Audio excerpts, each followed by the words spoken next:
Le monde dans lequel nous vivons fonctionne selon des règles, un peu comme un jeu. Parmi ces règles, certaines s'imposent à nous, comme par exemple, nous devons boire et manger pour survivre. Ok. Il en existe une autre, tout aussi fondamentale, chaque être humain naît sans avoir le moindre choix sur ses caractéristiques de départ. Ok. Imaginons maintenant la Terre comme un immense plateau de jeu. Un peu partout des arbres y poussent et dans leurs branches s'y mêlent des fruits essentiels à notre survie. Et là, premier problème, seuls ceux qui mesurent plus de 2 mètres peuvent les atteindre. Et 2 mètres, c'est pas une taille courante. Disons que dans un groupe de 100 personnes, une seule atteint cette hauteur. Maintenant, le mec, une fois qu'il a capté la chance qu'il a, il propose un accord au reste du groupe. Si vous voulez manger, offrez-moi des privilèges. Oh! Il est méchant, c'est la rue la vraie. Les autres, ils acceptent, ils savent qu'ils ont besoin de lui pour survivre. Du coup, en échange de nourriture, il lui offre confort, richesse, statut, tout ce que l'on peut imaginer. Le temps passe, ce même mec finit par avoir un gosse et ce gosse hérite naturellement de tous ses privilèges. Vous trouvez ça injuste, même cruel? Je comprends. T'entres dans un jeu dans lequel t'as pas demandé à entrer et en plus, tu peux pas choisir tes caractéristiques de départ. Ok, soit. De toute façon, on y est, on est là. Maintenant, le pire, c'est qu'en grandissant, on comprend très vite qu'on a affaire à un jeu pire qu'Elden Ring. Me faites pas jurer, plus tu grandis, plus tu comprends que tu dois faire avec le fait que certains naissent dans des quartiers qui leur garantissent sécurité et confort, pendant que d'autres grandissent dans des endroits où la vie est dangereuse et courte. On comprend très vite que certains naissent de parents riches, cultivés, bien entourés, tandis que d'autres arrivent au monde dans des foyers pauvres, sans ressources ni même l'accès au savoir. Et on comprend très vite que certains héritent de gènes qui les rendent beaux aux yeux de la société, alors que d'autres naissent avec des traits qui, eux, leur compliquent la vie. Couleur de peau, forme des yeux, ou simplement, la vie t'a mis difficulté max. Pourquoi? On ne sait pas. Tu nais avec un handicap. Waouh! Si vous n'étiez pas au courant ou si vous en doutiez encore, je vais vous le dire. La vie est injuste. Elle l'est terriblement. Et nous, on est là, impuissants face à cette cruauté, contraints d'y jouer malgré tout. Et le pire dans tout ça, c'est que pour ceux qui sont au sommet, ceux à qui la chance a souri, réussir, d'après eux, c'est quelque chose qu'ils ont mérité.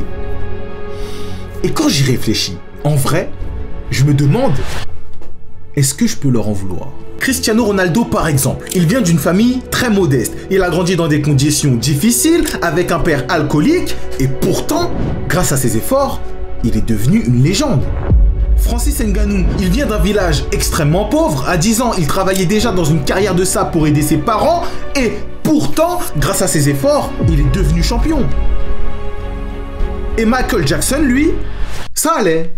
Mais si je l'ai mis, c'est parce que pour devenir le roi de la pop, le king, il a travaillé comme un fou malade, il a travaillé comme un acharné, il était ultra exigeant. Il y a des gens, faut le dire, t'as vraiment l'impression qu'ils puent le mérite, hein. Et même à notre échelle, peut-être que vous n'êtes pas une star, ni même au sommet du monde. Si vous regardez en arrière et que vous estimez que votre vie est meilleure qu'il y a 10 ans, alors peut-être que quelque part, grâce à vos choix, votre persévérance et vos efforts, vous aussi, vous méritez peut-être la vie que vous avez aujourd'hui, non ? Si tu penses que c'est le cas, laisse-moi te partager ce qu'un vieux moine m'a dit un jour. L'humain croit avoir le choix. Même face à l'injustice du monde, il s'accroche à l'idée que s'il fait assez d'efforts, s'il prend les bonnes décisions, peut-être qu'il pourra atteindre une vie meilleure. Soit. Maintenant, quand il aura marché suffisamment longtemps, quand il aura traversé assez d'épreuves pour gagner en sagesse, alors, un jour, quelque chose de plus terrifiant que l'injustice lui sautera aux yeux. Il réalisera qu'au fond, il ne contrôle rien.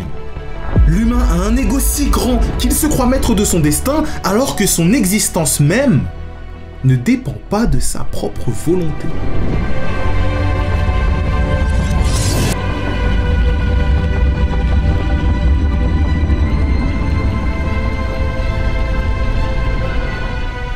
La vie n'est qu'un enchaînement de conséquences. Chaque événement entraîne le suivant. comme des dominos qui tombent les uns après les autres.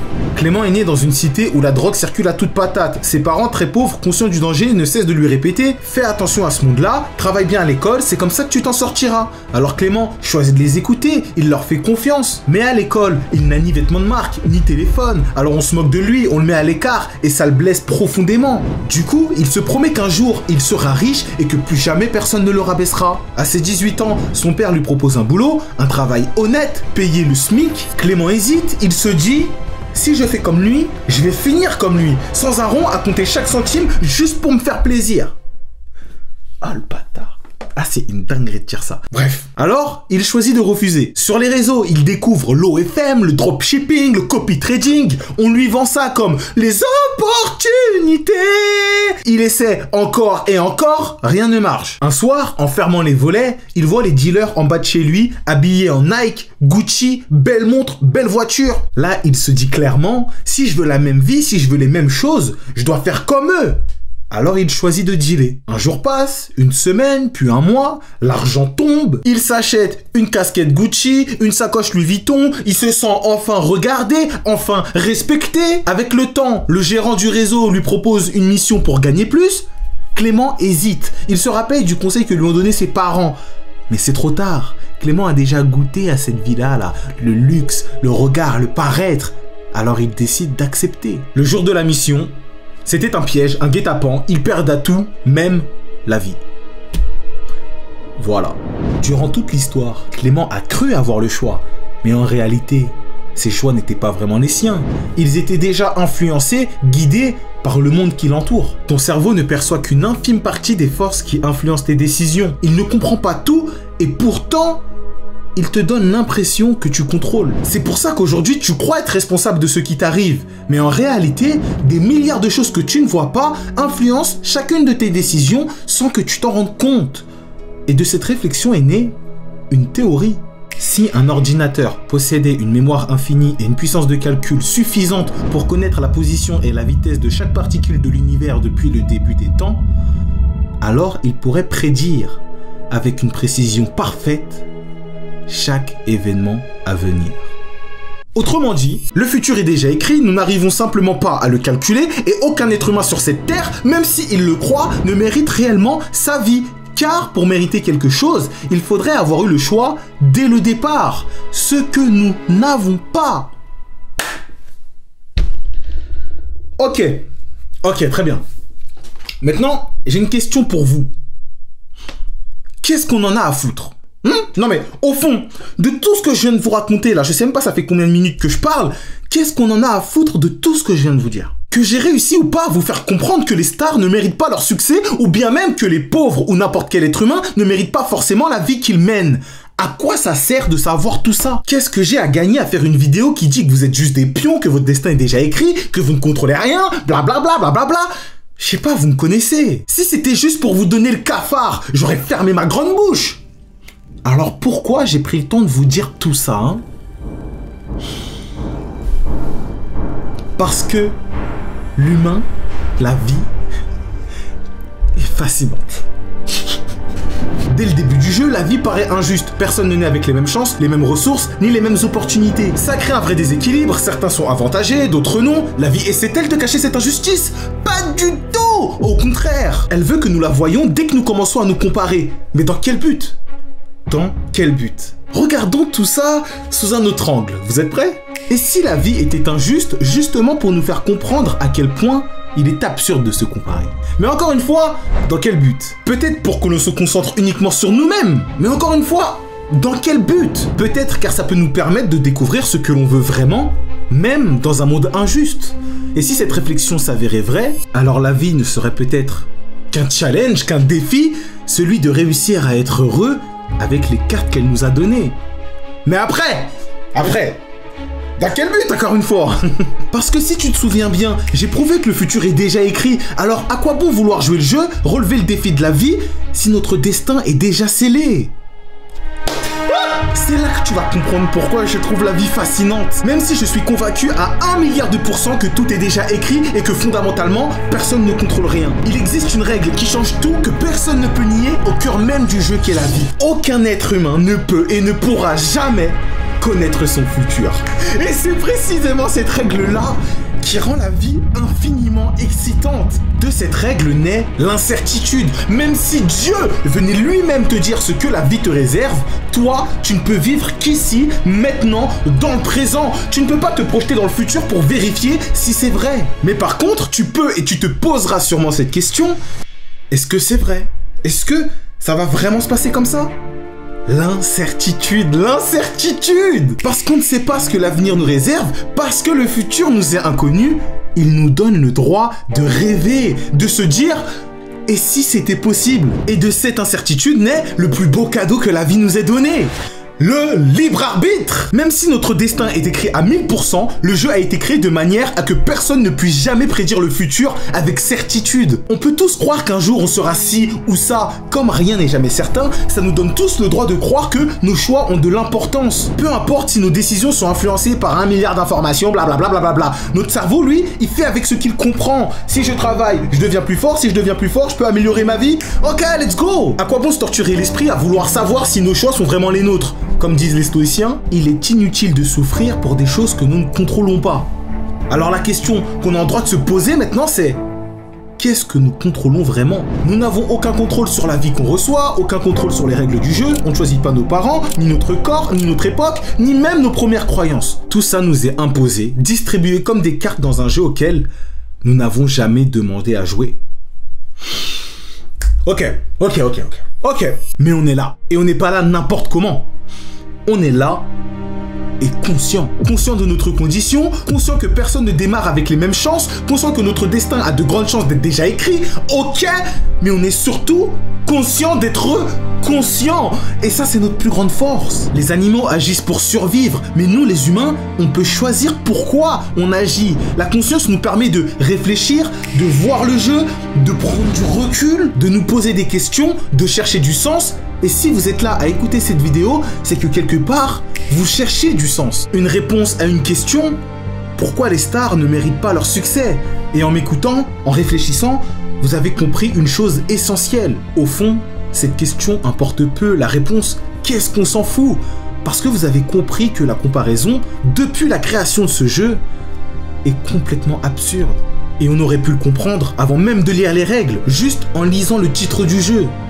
La vie, pas les vies au pluriel, non, la vie au singulier, parce qu'elle est personnelle, unique. Ce que je viens de vous dire là, c'est beau, pas vrai, hein? C'est beau, mais c'est pas totalement vrai. Et je l'ai compris en relisant mon script encore et encore. À la base, j'étais catégorique. Pour moi, la comparaison, c'était absurde.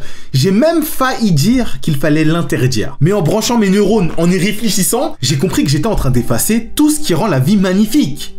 Ses couleurs. Parce que la vie, c'est pas noir ou blanc. La vie, c'est plein de nuances, de subtilités, de petits détails. Et dire qu'il faut interdire la comparaison, c'est refuser de se perdre dans ces nuances.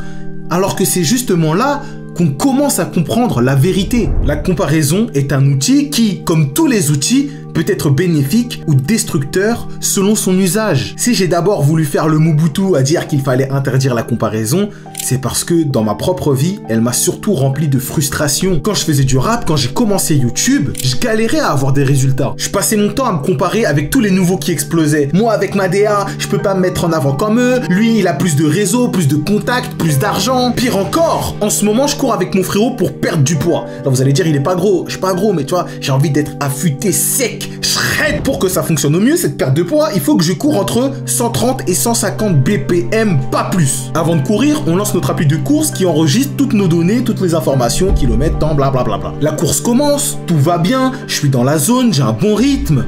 Et là, le drame.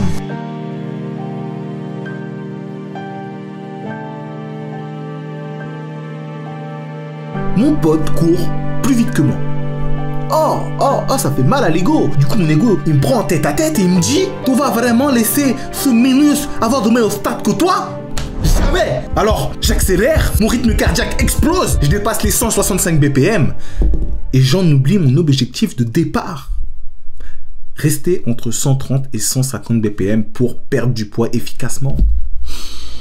Mal utilisée, la comparaison peut te freiner, te bloquer, te frustrer, alors qu'elle pourrait, bien utilisée, t'aider à progresser. C'est nouveau qui cassait tout. Au lieu de me comparer de façon à me trouver des excuses, j'aurais pu chercher à comprendre quelle était leur stratégie marketing. Qu'est-ce que les gens aimaient chez eux? Qu'est-ce qu'ils faisaient que moi, je ne faisais pas? Pareil pour la course. Plutôt que d'essayer de courir à la même vitesse que mon frérot, j'aurais pu lui demander comment tu fais pour courir si vite sans faire grimper ton BPM, espèce de tricheur. Je rigole. Est-ce que t'as bossé ton souffle, ton endurance? Comment t'as fait? En plus, j'allais faire une dinguerie. Les gars, faut pas oublier que la comparaison, quand elle est utilisée avec lucidité et précision, elle peut changer à tout jamais la vie de millions de personnes. Les noirs ont pu revendiquer qu'ils valaient autant que les blancs, les femmes ont pu exiger les mêmes droits que les hommes. La comparaison est un outil et grâce à notre plus grand pouvoir, la conscience, nous pouvons l'utiliser. Mais attention, comme l'a dit un grand sage, un grand pouvoir implique de grandes responsabilités. Maintenant que tu sais que la comparaison est un outil puissant, une question se pose. Est-ce que tu vas choisir de l'utiliser pour progresser ou continuer à t'en servir pour jalouser les autres? Si tu continues de t'en servir pour jalouser les autres, je te comprends. Non, je te comprends. Tu n'as pas choisi d'être qui tu es. Certains sont venus au monde avec des privilèges de bâtards. D'autres, même s'ils n'ont pas eu des privilèges de fou dès le début, la chance les a rattrapés en cours de route. Ok, soit. Mais après on fait quoi de tout ça, hein? On ne peut pas changer qui on est. Tu es qui tu es, tu as eu ce que tu as eu, et la question que tu devrais te poser là tout de suite, c'est quelle est la meilleure chose à faire pour toi maintenant? Si t'as pas d'idée, moi j'en ai une. Concentre-toi sur toi, va chercher le meilleur dans tout ce qu'il y a de meilleur, et serre-t'en pour améliorer ta vie. Ensuite, accroche-toi à cette citation qui m'a beaucoup aidé. On récolte ce que l'on sème. Chacun de tes efforts sème une graine et même si tu ne vois rien pousser, continue. Avec le temps, ces graines, tes actions finiront toujours par donner des fruits. Le plus souvent, ça ne sera pas ce que tu attendais, mais ça sera toujours ce dont tu avais besoin pour avancer. J'ai rappé pendant 6 ans, investi plus de 15 000 €, j'ai pas percé. J'ai fait 90 vidéos en 8 mois, j'ai pas percé. Et pourtant, ça ne voulait pas dire que mes efforts étaient inutiles. Ça voulait juste dire que les fruits de mon travail prenaient leur temps à mûrir. Et quand j'ai compris ça, j'ai continué encore et encore et encore. J'ai semé du travail, de l'amour, de l'engagement. Et un jour, ce qui devait arriver, arriva. Tout ce que j'avais semé depuis le début est enfin arrivé à maturité. Le nombre d'abonnés a commencé à grimper encore et encore, de plus en plus vite. Avec lui sont arrivées plein d'opportunités et l'argent a commencé à apparaître. Mais avant que tout ça arrive, j'ai dû apprendre à faire des vidéos qui inspirent, faut réfléchir et poussent à l'action, à gérer mon stress quand rien ne se passait comme prévu, à rassembler une communauté qui me ressemble vraiment, à transformer le chaos, les problèmes en opportunités. Et aujourd'hui, j'avoue, si j'avais eu un outil comme Eclipse plus tôt, j'aurais eu des résultats bien plus rapidement. Les gars, c'est ma première collab! Eh les gars, vous devez la regarder parce que là, je l'ai choisi aux petits oignons. Oh non, c'est un banger. Eclipse, c'est un outil pour gamifier votre vie créé par mon ami N que vous connaissez peut-être. Il était étudiant en droit et pour réussir le concours d'avocat, il a créé un système qui lui donnait envie de travailler plus parce qu'il procrastinait, il manquait beaucoup de motivation. Vous aimez Solo Leveling? Alors imaginez progresser dans votre vie comme dans un RPG avec de l'XP, des niveaux et des titres quand vous validez un objectif, une tâche ou une habitude. Eclipse inverse la logique classique. L'outil transforme l'addiction à la dopamine que vous avez dans les jeux ou sur les réseaux sociaux en moteur de progression pour vos études, votre travail, vos projets. Il y a même un système de build de compétences qui vous permet de vous concentrer sur une compétence en particulier que vous pouvez ensuite combiner avec d'autres. Par exemple, lecture, sport, éloquence et sommeil vont bien ensemble. Maintenant, ce petit truc qui fait la diff, vous avez un assistant Prométhée qui comptabilise automatiquement vos heures passées à bosser en rejoignant simplement un Discord où 4000 personnes étudient ensemble. C'est satisfaisant, motivant et vous aurez accès à un classement. Oh! Les gars, comme N, c'est mon gars, il m'a donné un code de moins 30%, sachant qu'il ne fait jamais de solde. Je vous dis même pas ça pour le marketing, hein. Le code, c'est BigSlay, ça ne durera pas longtemps. Le lien dans la description. Ah! Vous voyez, cette collab, c'est le fruit de mon travail. Mais maintenant, si tu as bien suivi la vidéo, tu as dû comprendre bien avant les autres qu'il manquait quelque chose à ma citation. Oui, on récolte ce que l'on sème, mais on ne récolte pas toujours ce que l'on mérite. Oui, on récolte ce que l'on sème, mais on ne récolte pas toujours ce que l'on mérite. Car, ne l'oubliez jamais, vous ne contrôlez pas la météo. Oui, la vie est fascinante, magnifique, belle, mais elle est aussi dure, injuste et cruelle à la fois. Elle nous a quand même donné juste assez de conscience pour voir qu'on peut tout changer, construire la vie qu'on veut, tout en même temps comprendre que, malgré tous nos efforts, elle a déjà tout écrit. Tu peux tout faire bien, prendre les meilleures décisions, te battre pour avoir la meilleure vie. Si cette garce décide que la foudre doit s'abattre sur toi, la foudre s'abattra sur toi. Nous ne contrôlons rien depuis le début et le ciel est là pour nous le rappeler. Maintenant, est-ce que ça veut dire qu'il faut vivre dans le désespoir? Pas du tout. C'est là que notre plus grand pouvoir, la conscience, entre en action. Elle va nous permettre de comprendre une vérité qui va faire du bien à ce monde. Quoi qu'il nous arrive de bon dans la vie, le bonheur, le succès, la réussite, la richesse, même la santé, quoi qu'il nous arrive de bon, il faut toujours rester humble. Toujours. Je le répète, quoi qu'il nous arrive de bon dans la vie, il faut toujours rester humble. Depuis que j'ai compris tout ce que je viens de vous dire dans cette vidéo, je vous jure que je n'ai plus jamais dit que c'était grâce à moi tout ce qui m'arrivait. Ça m'a tellement marqué qu'aujourd'hui je préfère dire que j'ai de la chance d'être qui je suis et que la vie me sourit pour l'instant. Et puis même si un jour la vie ne me sourit plus, grâce à mon super pouvoir magique, la conscience, j'ai adopté une vision qui m'empêche de sombrer. Tant que je suis en vie, tant que je peux semer, je sèmerai pour tenter de vivre la meilleure vie possible, parce qu'il n'existe aucune autre façon de mourir heureux. Franchement, j'aime beaucoup ma façon de voir les choses. Et si vous êtes dans le même cas, si cette vision vous parle, alors il ne vous reste plus qu'à semer. Quant à moi, je n'ai plus qu'une chose à vous souhaiter. Que la chance soit avec vous. Encore un banger! DJ Mixley! Another one! Oh! Eh les gars, vous vous rendez pas compte à quel point cette vidéo ça aura été un défi de le faire. Parce que je trouve le sujet hyper intéressant, mais c'est un sujet philosophique archi complexe. Le libre arbitre, le déterminisme, je devais rendre le tout compréhensible. Et je devais le faire de façon à que vous aussi vous compreniez pourquoi je suis fasciné par la vie, par l'humain. Wesh! Ça demande quand même un certain niveau en storytelling. Je sais pas si je l'ai, c'est à vous de me dire en commentaire, sinon je pourrais pas le savoir. Surtout que en septembre, je prévois de sortir un programme qui va vous aider à sortir des bangers comme moi. Je vous donne tous mes secrets, surtout ceux en storytelling. J'en dis pas plus, mais bref, les gars, quelle vidéo, putain. Je sais même pas quoi dire. Carrément, je devrais écrire sur un mur que cette vidéo, c'est quand même ma première collab. Eh, les gars, c'est ma première collab. Ha! Faut fêter ça. Qui veut venir au restaurant? C'est bon, je m'en vais. Les gars, prenez soin de vous. Et ensuite de vos projets, c'était Mixley. Vive le